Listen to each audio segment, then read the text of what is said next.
नमस्कार दोस्तों, वे सभी विद्यार्थी जो जून 2024 की परीक्षा में सम्मिलित होने जा रहे हैं उनके लिए हम प्रीवियस ईयर क्वेश्चन पेपर की जो है सीरीज शुरू कर रहे हैं। जैसा कि आज जो हमारा सब्जेक्ट कोड होगा वो होगा BHIC 131 और जो ये क्वेश्चन पेपर है वो है जून 2023 का। प्रीवियस ईयर करने का फ़ायदा ये है कि एक तो हमें ये पता चल जाता है कि क्वेश्चन किस लैंग्वेज में पूछे जाते हैं और साथ ही साथ हमें यह भी पता चल जाता है कि किस चैप्टर से किस टाइप के क्वेश्चन पूछे जाते हैं। तो जैसा कि अगर आपके पास BHIC 131 की बुक होगी तो आपको पता होगा उसमें 17 चैप्टर हैं। तो 17 चैप्टर में से कौन कौन से चैप्टर ज़्यादा इंपॉर्टेंट होते हैं ये भी हमें प्रीवियस ईयर क्वेश्चन पेपर करने के बाद पता चल जाता है। तो इसलिए हम यहाँ पर प्रीवियस क्वेश्चन पेपर को देखेंगे और ये भी देखेंगे कि किस चैप्टर से कौन सा क्वेश्चन बना है। तो देखिए, जो पेपर होगा वो 100 नंबर का होगा, 3 घंटे टाइम मिलेगा आपको और टोटल आपको 5 प्रश्नों के उत्तर देने पड़ेंगे। तो जो ये 5 प्रश्न होंगे, ये आपके जो क्वेश्चन पेपर होगा वो 2 पार्ट में डिवाइड होगा, भाग 1 और भाग 2। जो भाग 1 है वहाँ से आपको 2 क्वेश्चन करने कंपलसरी हैं और भाग 2 में से भी 2 क्वेश्चन करने कंपलसरी हैं, लेकिन टोटल 5 क्वेश्चन के आंसर देने हैं। यानी कि एक भाग में से आपको 3 क्वेश्चन लिखने हैं और एक भाग में से 2, यानी कि एक पार्ट से 2 तो कंपलसरी है ही है। ऐसा नहीं कर सकते आप कि एक पार्ट से 4 कर दिए, एक पार्ट से 1, तो ऐसा नहीं है। एक पार्ट से मैक्सिमम आप 3 कर सकते हो और मिनिमम आपको 2 करने ही करने हैं। ठीक है भाई। तो जैसे कि आप यहाँ पर भाग 1 देखेंगे, पहला क्वेश्चन है आपके सामने कि प्राचीन भारतीय इतिहास के पुनर्निर्माण में प्रयोग किए जाने वाले पुरातात्विक स्रोतों पर चर्चा कीजिए। तो चैप्टर नंबर 1 जो है उसका नाम है प्राचीन भारतीय इतिहास के स्रोत। उस चैप्टर में आपको बताया गया है कि प्राचीन भारतीय इतिहास को जानने के 2 स्रोत होते हैं, एक साहित्यिक स्रोत और एक पुरातात्विक स्रोत। तो यहाँ पर आपको पुरातात्विक स्रोतों के बारे में बताना है। तो चैप्टर नंबर 1 की वीडियो ऑलरेडी हमने अपलोड कर रखी है, आप वहाँ से इस आंसर को देख सकते हैं। तो चैप्टर नंबर 1 से क्वेश्चन कैसे बन रहा है कि प्राचीन भारतीय इतिहास के पुनर्निर्माण में प्रयोग किए जाने वाले पुरातात्विक स्रोतों पर चर्चा कीजिए। तो चैप्टर नंबर 1 से आपको इसका आंसर मिलेगा। तो आप चैप्टर नंबर 1 की वीडियो देख सकते हैं। क्वेश्चन नंबर 2 है कि नवपाषाण संस्कृति क्या है, कश्मीर घाटी और दक्षिण भारत के संदर्भ में चर्चा कीजिए। तो चैप्टर नंबर 4 है जिसका नाम है शिकारी संग्रहकर्ता, पुरातात्विक परिप्रेक्ष्य, कृषि और पशुपालन का आरंभ। तो जो चैप्टर नंबर 4 है वहां पर आपको इस क्वेश्चन का आंसर मिलेगा, जहां पर नवपाषाण संस्कृति को पूरी तरीके से डिफाइन किया गया है। फिर आप कश्मीर घाटी का एग्जाम्पल लिखोगे और दक्षिण भारत का एग्जाम्पल लिखोगे। तो चैप्टर नंबर 4 में आंसर आपको पूरा मिलेगा। क्वेश्चन नंबर 3 है कि उत्तर वैदिक राजव्यवस्था और समाज की मुख्य विशेषताओं का वर्णन कीजिए। तो उत्तर वैदिक काल की राजव्यवस्था के बारे में बताना है और समाज की विशेषताओं के बारे में बताना है। तो चैप्टर नंबर 9 जो है उसका नाम है उत्तर वैदिक युग में परिवर्तन। तो उत्तर वैदिक युग में समाज में क्या परिवर्तन हुआ, राजव्यवस्था में क्या परिवर्तन हुआ, चैप्टर नंबर 9 पढ़ने के बाद आपको इस प्रश्न का उत्तर बहुत अच्छे से मिल जाएगा।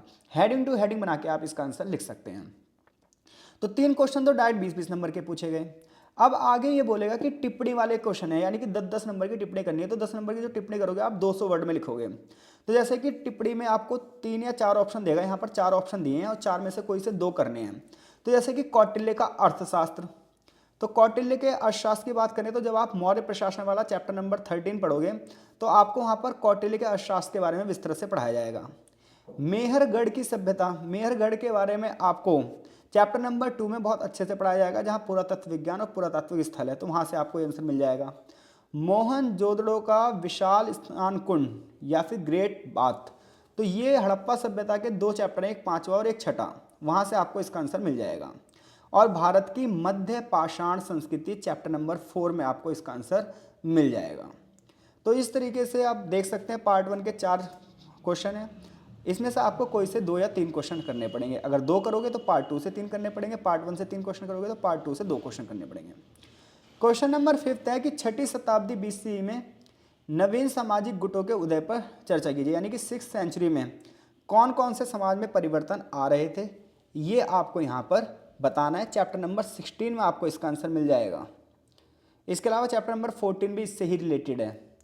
अगला क्वेश्चन है कि भारत के उत्तर पश्चिमी क्षेत्र पर सिकंदर के आक्रमण की चर्चा की गई। चैप्टर नंबर 12 का नाम ही है सिकंदर आक्रमण, तो सिकंदर के आक्रमण से संबंधित सभी प्रश्न आपको चैप्टर नंबर 12 में मिल जाएंगे। अगला क्वेश्चन यह है कि साम्राज्य की क्या परिभाषा है, मौर्यों के संदर्भ में इस बात पर चर्चा कीजिए।